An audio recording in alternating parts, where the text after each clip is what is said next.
Welcome to MMA-AI's.net's machine learning analysis for the upcoming UFC fights. We are officially at 4 events in a row with positive ROI, averaging, I think, 40% ROI over those last 4 events. So congrats to us, and I don't expect anybody to believe me just by what the website says. So if you ever want to do some trust but verify, you can check out, previously I was on bettips.mma, it's a third-party tracking site, where I did tracking, but their user interface is just super annoying. So if you actually want to do some trust or verify, always remember you can go to the Wayback Machine. It gets archived several times a month, and you can just go back in time and see that none of these predictions changed. I also post them all on my Patreon for free with some more detailed analysis as well. All right, let's dive right into this. The upcoming fight tonight is between Josh Emmett and Leroy Murphy as the main event. Let's go to the first fight. This is Brad Tavares versus Gerald Meerschaert. This is a really strange one to look at visually. Now, looking at this, you would think that Gerald Meerschaert should be the favorite to win because he's got all this surface area and power surface area ahead of Brad Tavares. However, a lot of this surface area is actually in features that are slightly lower importance to the model, but he has such big numbers in those features like reversals that it ends up making this look a little weird. So here you can see reversals and reversals adjusted performance, which is the Z-score normalized score, are both way higher than Brad Tavares has. Gerald Meerschaert is a slippery goose on the ground. He can just flip you over pretty quickly. So what advantages does Gerald have then that do matter? UFC experience. So both these guys are actually very old. This is a retirement home fight. But Gerald Meerschaert hasn't been in the UFC for as long, meaning he doesn't have as much mileage. So historically, when you have two fighters that are the same age, especially when they're in the older age brackets, the guy who's got less mileage on his system is the one who's going to have a fairly significant advantage. Brad Tavares has been in the UFC for quite a bit. Now, Brad Tavares' main advantages, and the reason AI is picking Brad Tavares, is significant strikes landed, round 1 strikes adjusted performance score, head strikes landed. Those are the big ones. And those are very significant. Like significant strikes landed ratio is much more important than reversals ratio. Because reversals is actually a fairly rare stat to show up. But every fight has a significant strike ratio. And the guy that hits the other guy more often generally wins. So that's why Brad Tavares is favored by a tiny bit here. Let's look at the actual model importance. Why it's picking, who it's picking. It is picking Brad because headland, decayed average diff, and significant strike land ratio, like we saw in the previous chart. Now, what's interesting about this is that significant strike land ratio and a high headland decayed average means that Brad Tavares is in long fights. He's taking a lot of damage in his UFC career. Headland decayed average diff is literally like your raw headlanded score. So if you're in long fights, 3-rounders, consistently, you're going to have a higher value in this headland decayed average. So what this means is that Brad Tavares is getting into wars all the time. And he's taking a lot of damage. He's just dishing out a little bit more than he's taking throughout his UFC career. So I'm actually going to do a human intervention here and say that the fighter you should be betting on is Gerald Meerschaert. The reason is because AI essentially says this is a coin toss. It essentially says this is about a 50-50 fight. Gerald Meerschaert's Vegas odds are almost 2-1. So if Brad Tavares wins, you win, $50, something like that. It just doesn't, it's not a huge amount if you bet $100. But you can double your money with a Gerald Meerschaert prediction. So I think on the website, I'm officially going to say that Gerald Meerschaert's value in this instance is just way better than Brad Tavares's. Even if both the odds and the AI don't think Gerald's going to win, he's just a fat value pick. So that's my recommendation. I've got Gerald Meerschaert for a few different reasons. His takedown defense is very high. His reversals are very high. So when it goes to the ground, if he gets taken down, he can just flip you around. His submission attempts are very high. He's very effective on the ground in general. Brad Tavares' path to victory here is to kickbox him. It's to out-kickbox him. He can decision wrestle him, just lay and prey on him. But that's such a dangerous game against Gerald Meerschaert, who's a submission specialist. And apparently a reversal specialist too. So I see Gerald Meerschaert taking this probably through ground control is my best guess. Probably a decision, but if this is going to end without the judges' scorecards, it's probably going to end with the Gerald Meerschaert submission. So that's it. We're going to pick Gerald Meerschaert. We're going to go against the AI by just a little bit, 2% difference, because of the value on Gerald Meerschaert. It's enormous. Now, I actually don't love this event to begin with. It's not a lot of value. All of the AI picks, the AI odds are worse than the Vegas odds. Like, we've got Kennedy at minus 270. Vegas odds are minus 364. It's not good value. But you have to also understand that the machine learning algorithm, the farther away from 50-50 the fight gets, the more conservative the algorithm gets in its AI win percentage and odds. It really doesn't like picking large outlier win percentages, like in the 70, 80, 90% range. So when you see an AI win percentage of 73%, it's probably more likely that the real world win percentage is a little bit higher than that. But either way, I'm not going to be betting big on this event because there's not a lot of value except for Gerald Meerschaert. Okay, let's go into Davy Grant versus Daniel Santos. We have Daniel Santos as the predicted winner. Again, his value is not great. He's not a positive expected value fight. So, maybe you don't want to bet huge units on this, but I also think that it's not worth it to bet on the underdog here because the difference is just not big enough to overcome the profit you can get from the favorite winning here. So we've got Daniel Santos with major fighter attributes. That could be days since the last time he fought. That's mostly going to be age. His grappling is much better. His wrestling's better. His kickboxing's better. Overall striking is about equal. Okay, let's check out the individual ones. Daniel Santos, again, has a big spike in reversals, which is interesting to know, but generally not super predictive to the model. He hasn't been in the UFC for quite as long, which is a slight advantage because he's also younger. He's quite a bit younger. That's going to be the biggest advantage I think that the model's going to key in on. Let me swap this around so we can see this better. His ground defense is very good against guys. It's adjusted performance, so that means his ground defense is very good against guys that usually hit people a lot on the ground.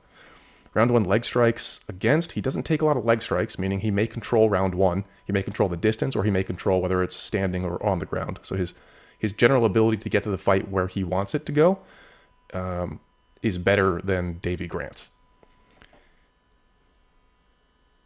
So yeah, it looks like the model's probably going to pick this because of the age gap. So Daniel Santos is probably going to be a little bit faster, a little bit stronger, hasn't taken as much mileage, hasn't taken so much brain damage, and he's got good control over where the fight goes. Now, Davy Grant's advantages are he comes out swinging in round one. He's a fast starter. He lands a lot of strikes in round one against guys that don't let their opponents land a lot of strikes in round one. He also hasn't had as many knockdowns against him. So Davy Grant hasn't been knocked down as much as Daniel Santos. His takedown defense is a little bit better than Daniel Santos's. What about distance strikes? Where are you, distance strikes? There you are. So Davy Grant has a much better distance striking ratio. So Davy Grant's chance of winning here is likely to out-kickbox him. Daniel Santos has a lot more options based on his statistical and historical advantages and his youth and his speed and his strength. Good ground defense, takedown defense a little bit worse, but his control time is actually quite better than Davy Grant's. Meaning, yeah, so all of this points toward Daniel Santos being able to control where the fight goes. If he has high fight IQ, which is what these stats are inferring, because he can control whether it stays standing or goes to the ground, Daniel Santos's best chance of victory is to take him down, submit him, or just beat him up on the ground. Davy Grant's best chance is a kickboxing match, but the advantages for Daniel Santos, I think, outweigh the ability for Davy Grant to get one over on him. Let's see what the model's perspective is on this. Davy Grant has significant strikes land ratio. Again, I think that's the top stat. If you land more hits on your opponent than your opponent lands on you, you are generally going to win. And this is also the adjusted performance score, meaning if you land more hits on your opponent, and they usually don't let people outstrike them, whether standing or on the ground, that adds to this value here. So he's good at taking people who hit people a lot away from their core ability to hit the other person. In summary, he controls where the fight goes. Daniel Santos has the age. Yeah. So the model sees Daniel Santos's age and days since last fight. He fights more often. He's a young, hungry up-and-comer. That's where the model sees the biggest advantages for Daniel Santos. So this is it's a fairly even fight. It's a 55% versus 45% by AI odds. Vegas odds are much more in favor of Daniel Santos. And frankly, I'd probably agree. I think Daniel Santos just has such a significant age advantage that it's going to be very difficult for Davey Grant to survive past round 1 because he's going to start gassing out. The tank starts going empty and he's taking more mileage. All right, so we are going to stick with the AI prediction for Daniel Santos. Josh Emmett versus Lerone Murphy. We have this as a pretty heavy favorite for Lerone Murphy. Lerone Murphy's overall striking is much better than Josh Emmett's. Josh Emmett's big claim to fame was that huge knockout over Bryce Mitchell, which was nasty, but Josh Emmett is also getting up there in years. And strikers tend to not last as long. They tend to age out a little bit faster. Wrestling and grappling, about the same. Lerone Murphy, younger, much better striker, better kickboxing. This is probably going to be a stand-up fight anyways. And if Josh Emmett keeps this as a stand-up fight, I don't see a lot of paths to victory for him. Let's look at the individual stats here. Flip this around so we can see it better. Oh, wow. Couple big spikes here for Lerone Murphy, according to his historical stats. Head strikes landed. He lands a lot of head strikes. His head strike accuracy is very good. And his body accuracy, his striking accuracy in general is excellent. His clinch strikes a minute is actually quite high too. So that tells me Lerone Murphy is an excellent Muay Thai fighter, like a very complete Muay Thai fighter. His body defense is better. Basically, all these standing stats are going to be better. Significant strikes landed, round 1 is in his advantage, so he comes out swinging. He's got that youth advantage, so if he comes out, man, I think that he could probably knock out Josh in the first or second round. So what's Josh Emmett's path to victory here? Josh Emmett has round 1 control time. Josh Emmett can get people to the ground. And Josh Emmett's takedown defense is better than Lerone Murphy's. And Josh Emmett's ground defense. So all of Josh Emmett's advantages are coming from the wrestling and the grappling. That's really the only way I can see this happening for him, is if he just does a lay and pray. But how does Lerone Murphy counteract this? Lerone Murphy's win rate is very good. His submission attempts are actually much higher. What about reversals? Is he able to flip around? I know it's not the most important stat, but I'm just curious. About even. Josh Emmett still has the reversal ratio. Yeah, okay, so Josh Emmett's path to victory is to get Lerone Murphy down. But man, against a young, strong, hungry fighter that comes out swinging from the gates, that's going to be very difficult, especially a guy that's punching you in the head with the accuracy and volume that Lerone Murphy does. It is very hard to get a takedown when you've been punched in the face multiple times just trying to go for your first one. It makes you tentative. Yeah, definitely sticking with the AI here. We're going Lerone Murphy for sure. How does the model figure this out? Model's got age, significant strike land ratio, head land, decade average, lands a lot of headshots, outstrikes all of his opponents, much younger. Head defense, that is an incredible head defense metric. Lerone Murphy's Muay Thai must be incredible. More significant strikes landed, and his submission attempts. Lerone Murphy is perfectly comfortable, I guess, being on his back, is what it sounds like. It sounds like he, if you put him on his back, he's still active. He's probably still punching you in the face and then going for a triangle. Distance land ratio, yeah, okay. Big kickboxing advantage for Lerone Murphy. Definitely stick with Lerone Murphy on this. I don't see a lot of path to victory for Josh Emmett unless he just lays and prays and has really good submission defense. Okay, next fight is Kennedy Nunchucks and Martin Buday. Looks very even from the grouped graph, but we see that Nunchucks has a huge win probability over Martin Buday. Let's try and figure out what's going on here. Significant strikes landed ratio is much in favor of Nunchucks. That's probably the one that's going to matter the most. Now, always remember that significant strikes landed ratio is both ground strikes, clinch strikes, and distance striking. That's all strikes in the fight. So he's able to figure out where to go in the fight to land the most hits.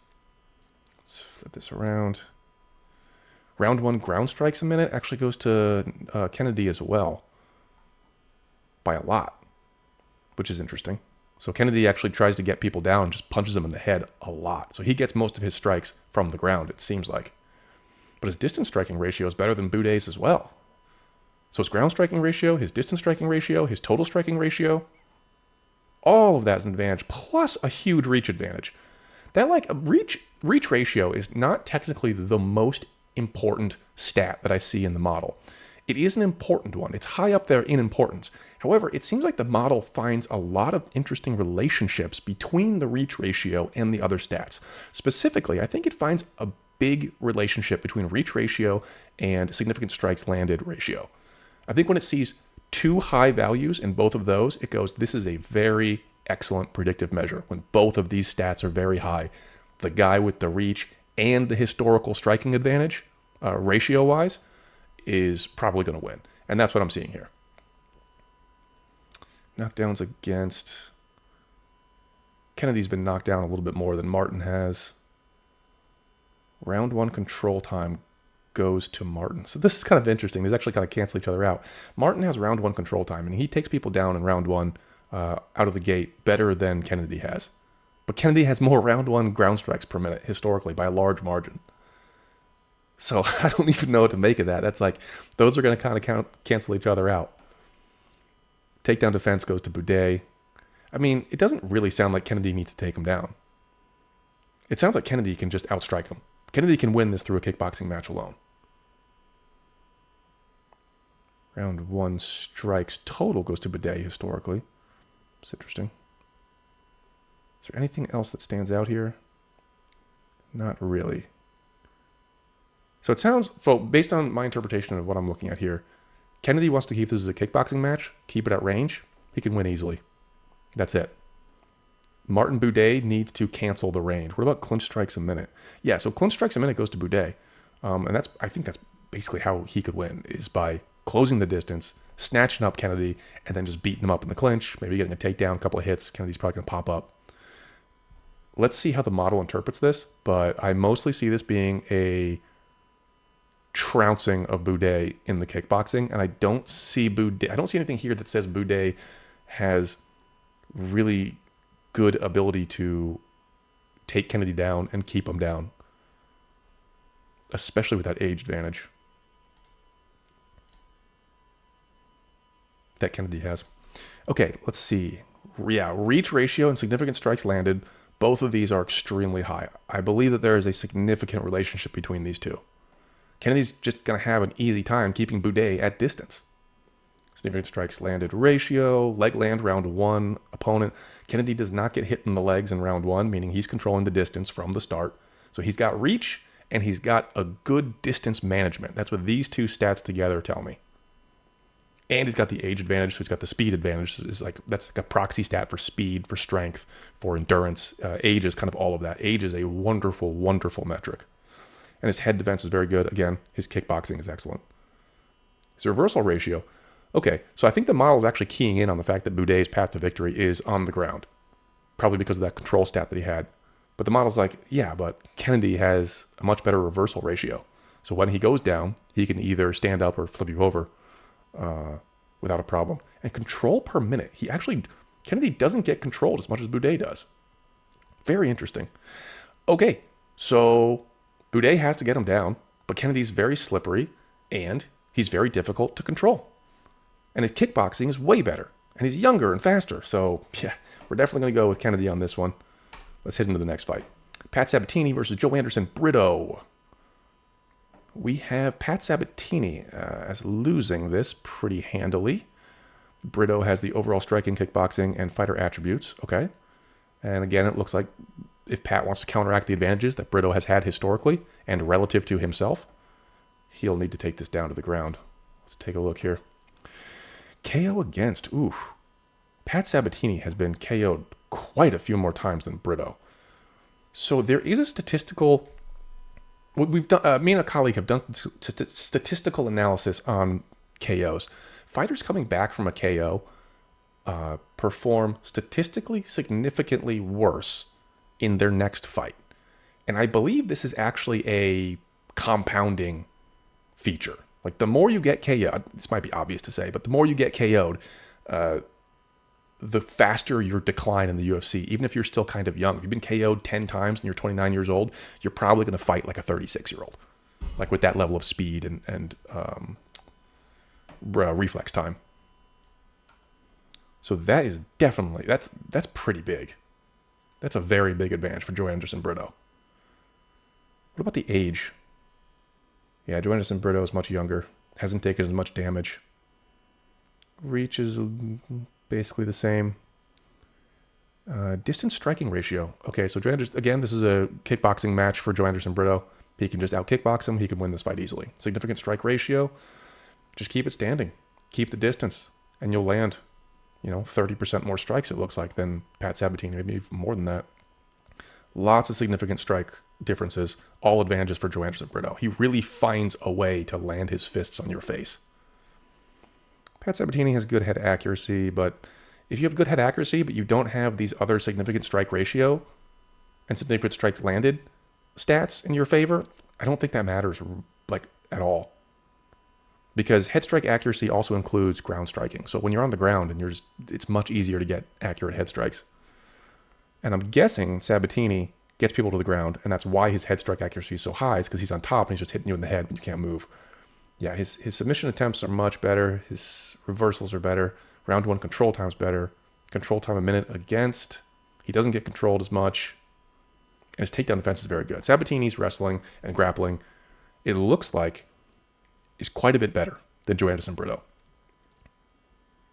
That takedown defense gap is worrisome for Joanderson Brito, because it means Pat Sabatini is probably quite good at getting kickboxers down on the ground. So Joanderson Brito has to keep it at distance.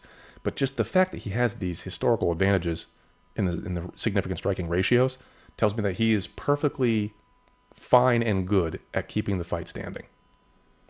And goddamn, with that many KOs against Pat Sabatini, I don't see him really having the speed anymore to get Joanderson Brito down, or the reflex time. And Joanderson Brito's clinch strikes are very good. His distance and clinch are very good. So even if you tie up with Joanderson, he's putting damage on you. All right, that seems pretty straightforward. This is a kickboxing match for Joanderson Brito where he has to control the distance, and he has the tools to do it based on his historical performance. Pat Sabatini has to get this fight to the ground and has to submit him, I think, to win this. Otherwise, I just can't see Pat Sabatini having the gas tank or the speed to win this fight. So let's see. We have significant strikes land ratio is a massive value for Joanderson Brito. Head defense doesn't get hit. When he's standing, he just doesn't get hit in the head. Doesn't get KO'd. Distance striking. Reversals is better, meaning he's not bad at getting up off the ground. And he comes out swinging. He's got that strikes landed round 1 adjusted performance score.